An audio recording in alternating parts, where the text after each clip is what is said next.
Welcome to the Daily Chronological Bible.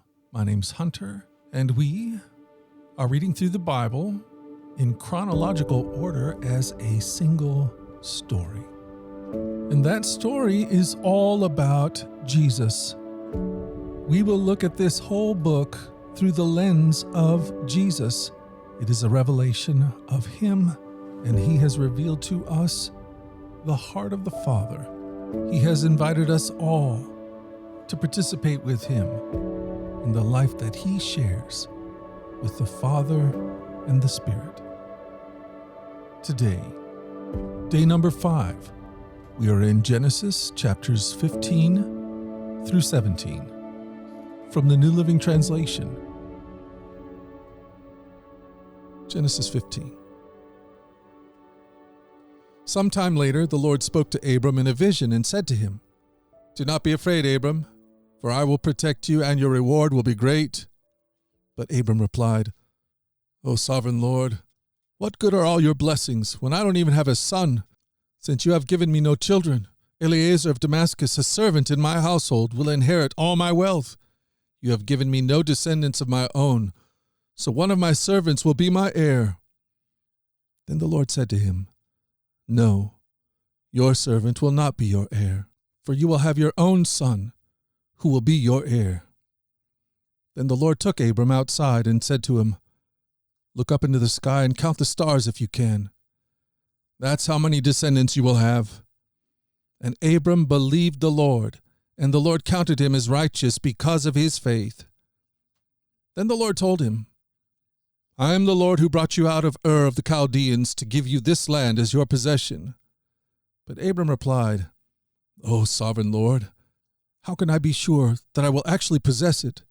The Lord told him, "Bring me a 3-year-old heifer, a 3-year-old female goat, a 3-year-old ram, a turtle dove, and a young pigeon." So Abram presented all these to him and killed them. Then he cut each animal down the middle and laid the halves side by side. He did not, however, cut the birds in half. Some vultures swooped down to eat the carcasses, but Abram chased them away. As the sun was going down, Abram fell into a deep sleep, and a terrifying darkness came down over him. Then the Lord said to Abram, "You can be sure that your descendants will be strangers in a foreign land, where they will be oppressed as slaves for 400 years. But I will punish the nation that enslaves them, and in the end they will come away with great wealth. As for you, you will die in peace and be buried at a ripe old age. After 4 generations, your descendants will return here to this land, for the sins of the Amorites do not yet warrant their destruction." After the sun went down and darkness fell, Abram saw a smoking firepot and a flaming torch passing between the halves of the carcasses. So the Lord made a covenant with Abram that day and said, "I have given this land to your descendants, all the way from the border of Egypt to the great Euphrates River, the land now occupied by the Kenites, Kenizzites, Kadamites, Hittites, Perizzites, Rephaites, Amorites, Canaanites, Girgashites, and Jebusites." Genesis 16.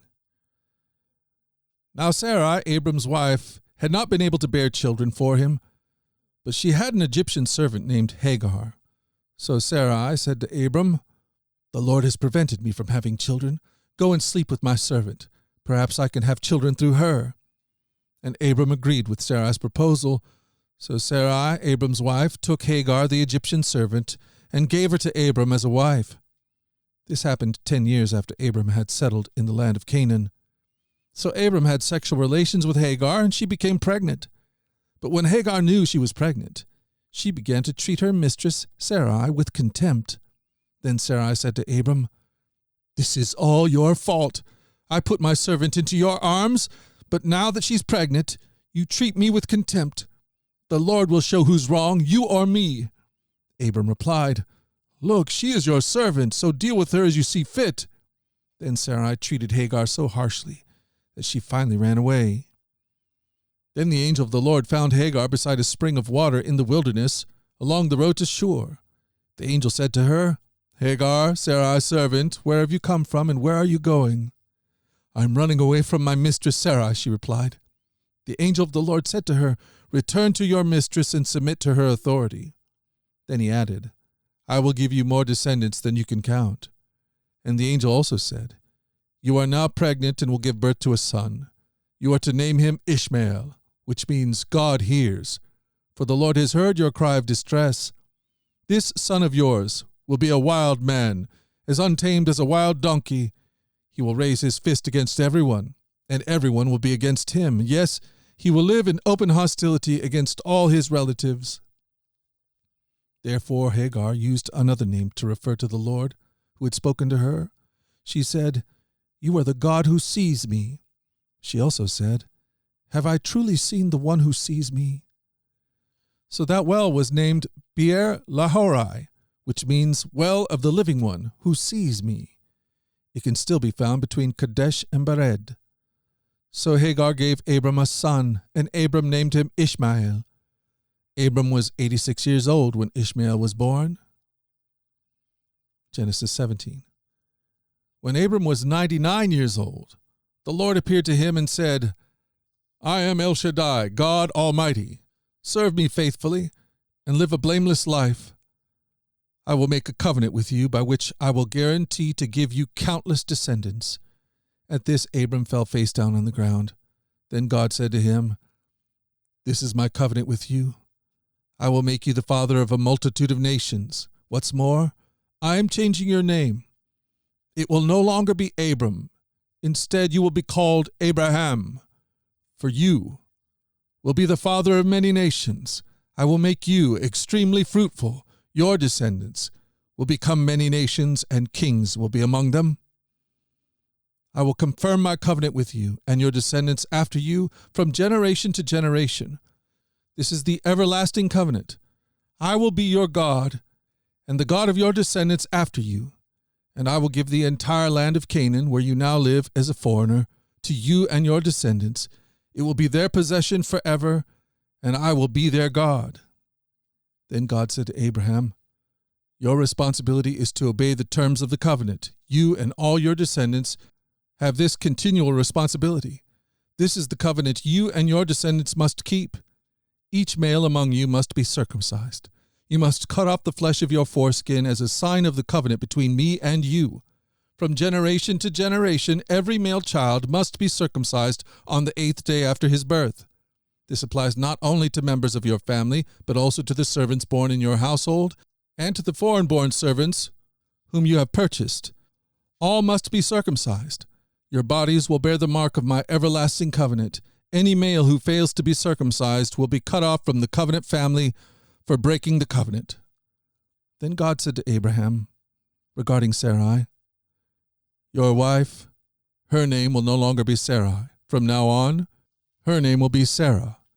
And I will bless her and give you a son from her. Yes, I will bless her richly, and she will become the mother of many nations.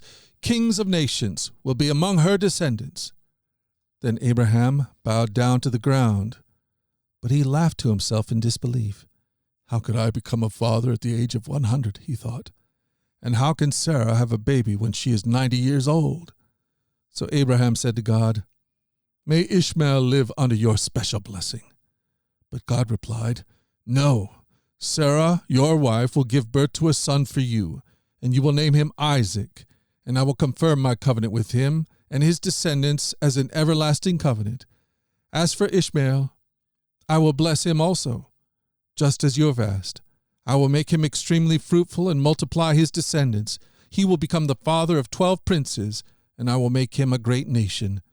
But my covenant will be confirmed with Isaac, who will be born to you and Sarah about this time next year. When God had finished speaking, he left Abraham. On that very day, Abraham took his son Ishmael and every male in his household, including those born there and those he had bought. Then he circumcised them, cutting off their foreskins just as God told him. Abraham was 99 years old when he was circumcised, and Ishmael, his son, was 13. Both Abraham and his son Ishmael were circumcised on that same day, along with all the other men and boys of the household, whether they were born there or bought as servants. All were circumcised with him. Day 5, Genesis 15 through 17.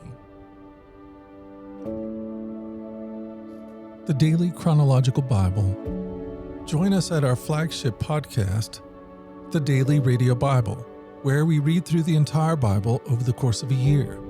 In our daily reading and meditation, we open our hearts to the God who is love. Find out more at dailyradiobible.com or wherever you get your podcast. These podcasts are entirely listener-supported. If you'd like to partner with us to make sure that these podcasts continue each and every day, you can do that by going to dailyradiobible.com and clicking the donate link. The Daily Radio Bible is a ministry of the Trinity Commission, and all your gifts are tax deductible. Until tomorrow, let's go forward in God's joy. Let's let His joy be our strength, and let us always remember this, that you are loved. We'll talk again tomorrow. You take care. Bye-bye.